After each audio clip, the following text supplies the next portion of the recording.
Good day to everybody. This is Kevin Stavine, human trafficking, reference number 5753612. I was brought to this country by the government of Ireland to do a professional job, and it is my human right to be able to tell the world of that experience. You see, you go on holiday, every one of you go on holiday, and you tell the world what a great time you had, what a wonderful experience you had. So you tell everybody how you enjoyed your holiday. Well, as a professional businessman, South African businessman, brought to this country by the Irish government under contract of 10 years, now held 16 years. And I have had nothing but badgering tactics they use to intimidate, to smear a man's name, to break a man down, and to make him nothing. They have tried many times to remove me from this house and to force me into a poverty situation. I didn't come here a beggar. I came here as a businessman with pride and honor, representing my nation, South Africa, representing my government, South Africa. And I have sent many letters, hundreds and hundreds of letters. And even today, they continue to badger my family. When I was paralyzed, neck down, and unable to defend myself, my life, a dying man that they had intentionally, deliberately intended to kill and murder. There were South Africans that secretly flew me over to Britain to save my life. And an HSE doctor in the HSE, St. Vincent's Hospital, Declan O'Keefe, Dr. Declan O'Keefe, had me flown back from Britain, back into Ireland. As they said, he belongs to us. He's our property. What did you pay for me? How much did you pay for me to kill me? I had to, by force, because I was on my own. I called my wife in South Africa, my own beautiful wife, and I explained what was going on. And she dropped everything, left her job, left everything, her entire future. She left it to come save her husband from people out and intent on murdering him. And she has been through more than any wife, more than any woman should be able to go through. My children have been through more than any human being that I believe, children that should be subjected to in intimidation, using their children to bully, torture, and beat up my children because they bear my name, Stavine.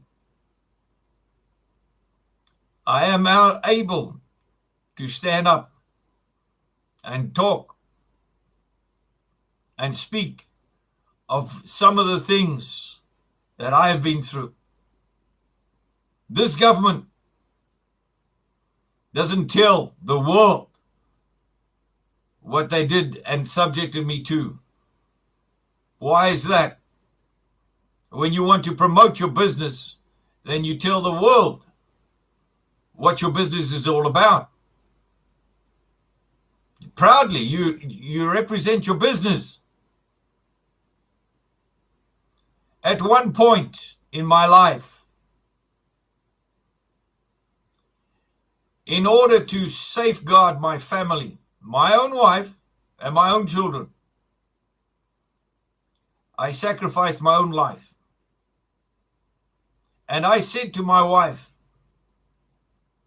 my honey,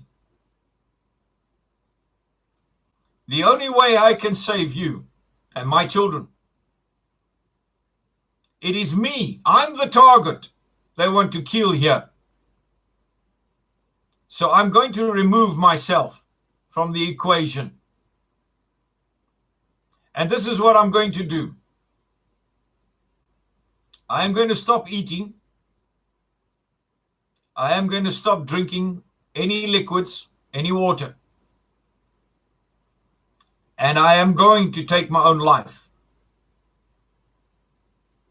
And once I'm dead, then you make sure you tell everybody.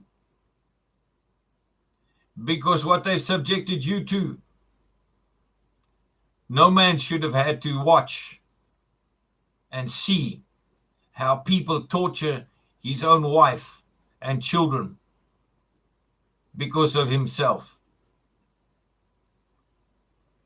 So I started, and I wrote to the ministers of Ireland beforehand, informing them that in this case, this is what I'm going to do. I am going to remove myself because I see that you are hell-bent on killing me. So I'm going to make that sacrifice myself. But they told nobody. Nobody. After the third day, not eating anything, not drinking a drop of water, as I laid, going into my fourth day, my wife came into the room crying, sobbing, please, my honey, stop this. Stop this. I can't take it. I can't watch you die. And as I lay there, I replied to her, my life is your life. My death is your freedom, my darling. My death is your freedom. Into the fourth day, the Lord himself appeared to me and said, son, you have been counted worthy. Stop now. And I stopped. It's not because I'm scared of death. You see, I had died before that. I suffered a complete respiratory collapse of my lungs, of all my internal organs. I know because I've been there. I've been there. So I was not scared to do the right thing. Suicide is not the right thing. But to lay my life down for my wife was a righteous act to me. And I don't have to apologize for that. I'm here today because of my wife. My wife, many years ago, when she suffered a blood clot in the lung, and because they know who I am, sent her home to go die. They sent her home with a blood clot in the lung. After 3 days watching her go backwards, and she didn't give up. She used to push a pram with my baby son and take my kids to school with a blood clot in the lung. Come home crawling into the house.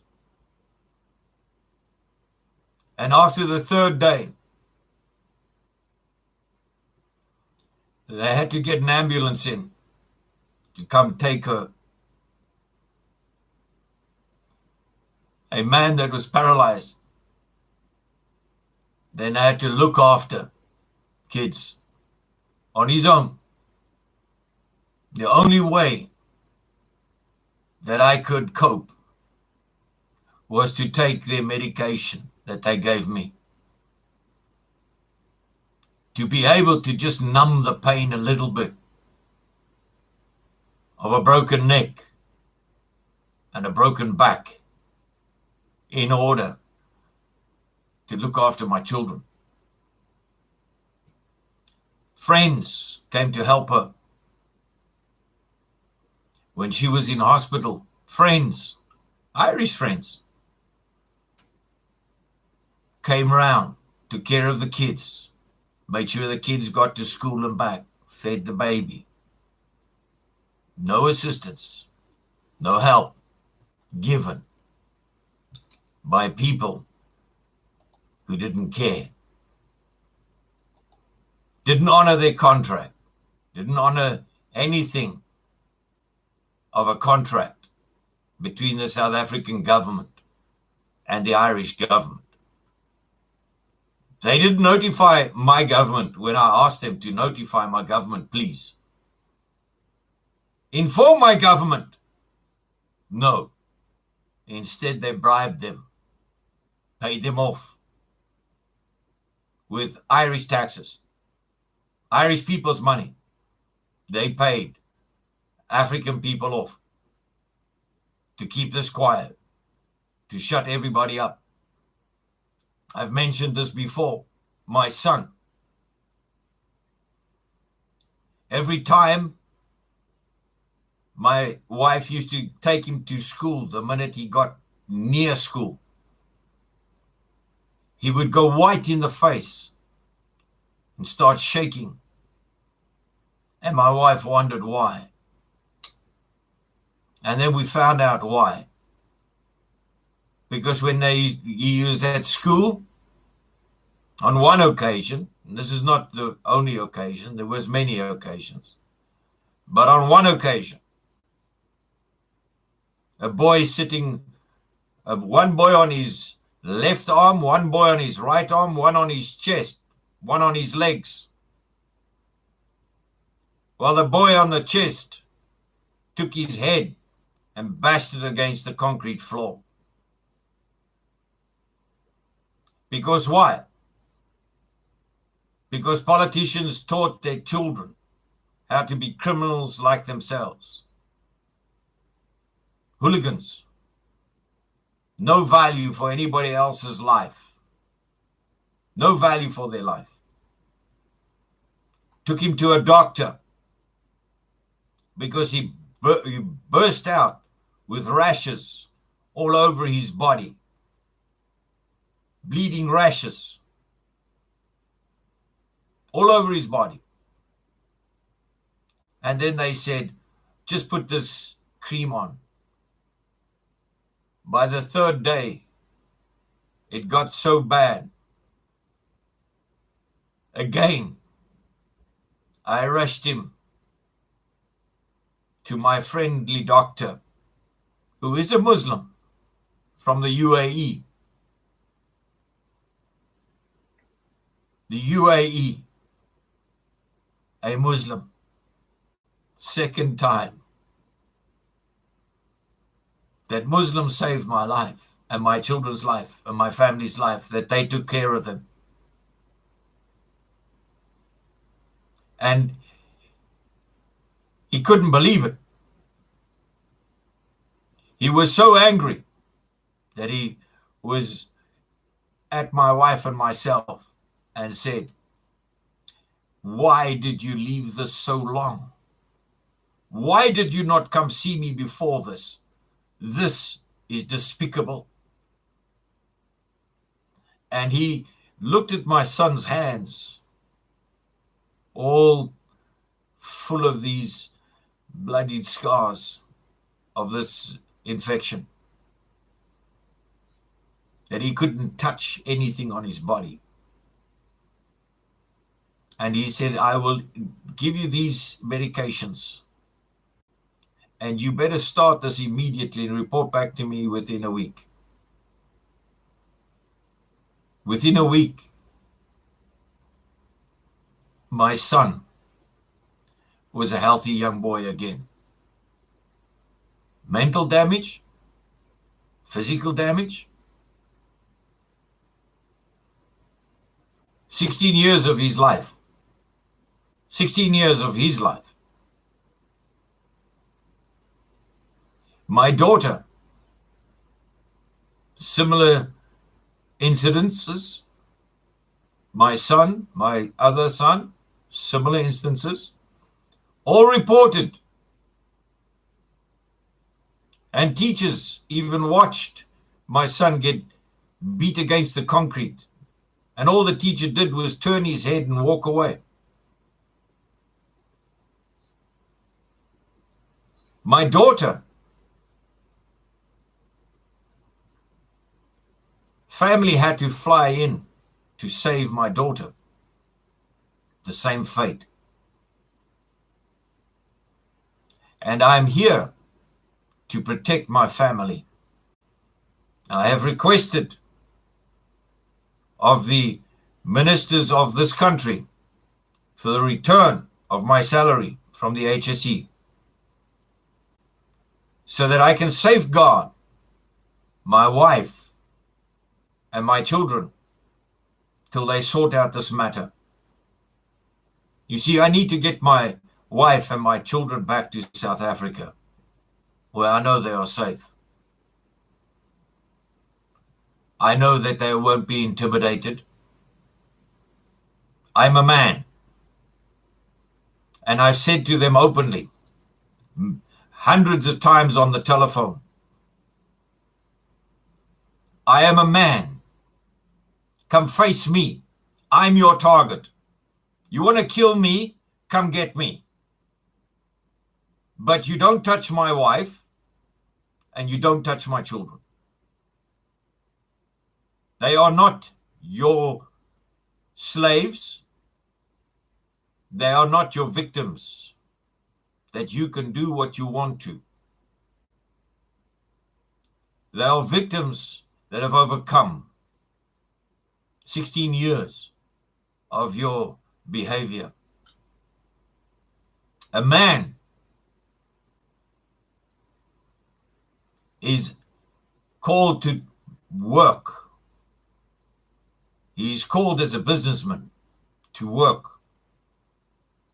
I have produced my goods. I produced the truth.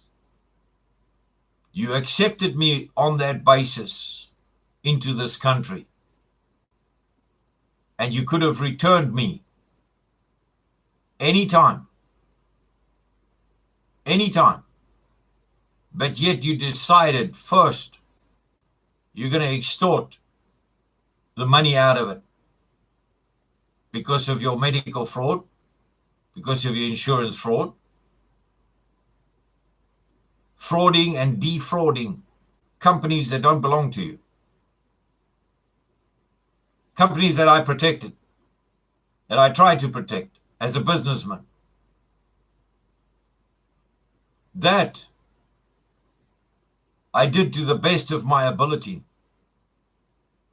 And I have stood as a South African, proudly South African.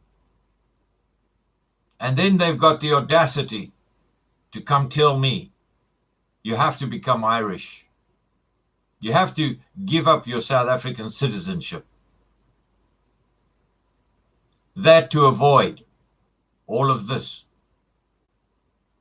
to avoid law, because they can only look for loopholes in the law. That is criminal. When you cannot abide by any law, uphold any law in this entire planet, you cannot uphold any law. That shows how much and what extent there are criminals in this government. And I am not part of this. I'm not Irish. I'm South African. I've been trying to get out of this country and back to my country for 16 years. For 16 years. Legally, lawfully. I came into this country with my own medicals, my own medical aids, provided by a father, a husband, and a businessman, taking care of his wife and his children the right way, with my own pensions. And I only had 10 years to go on my pension funds till retirement. And then when I was retired, I died of a respiratory collapse, paralyzed from neck down, had to fight back up from the dead to stand up again and say to my wife and my children, you did not marry a man that is without a backbone. You did not marry my darling wife, a spineless man. Yes, I weep. Why? If you have walked in my shoes, you'll understand. You'll understand. It is easier if they had taken me and said, bend over, let's take your head off. That would have been an easy way out. But to watch year after year after year, your own children suffering in front of you, a wife suffering in front of you, a wife needing medical attention, crying out for medical help. And when you write to the HSE asking for assistance, sorry, you don't qualify.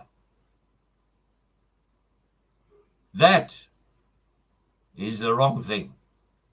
You see, I'm a professional. You brought me here under trade and agreement. By law, it states we will assist in all avenues. In all avenues. This is not my crime. It's not my doing. But you expect me to sit here and do nothing, say nothing, keep quiet, while you do what? Try and deceive the entire world that you abide by humanitarian rights, human rights. You abide by law. We're against human trafficking. But you're doing that right now. And you're breaking all law right now. And you're telling a world that you abide by law. The Gardaí, immigrations, hundreds of letters sent to him explaining this in detail. Everything I'm telling the people now, explaining it. Everything I speak about to anybody is what I've already written to the ministers of this country, to the TDs of this country. That is perhaps why they hate me as much as they do, because I stand for truth. Because that's all I can do, is stand for truth. I'm a businessman, and a businessman does not conduct a business in bribery, crime, and corruption. What type of businessman is that? If I have to build a business built on criminals, then I am a criminal. It only takes one lie to make a liar. And they know that. They know that. Quite plainly. When you speak to people and they say, we know you, then you must know. Everybody knows you. So there's nothing more to hide. And now it's time for me to tell my people what I was subjected to, what they put a prophet of God through, because he loves God, because he loves the Lord, because he follows God's ways. And that is all I have to say for this morning on the subject. Thank you very much for listening. Bless you.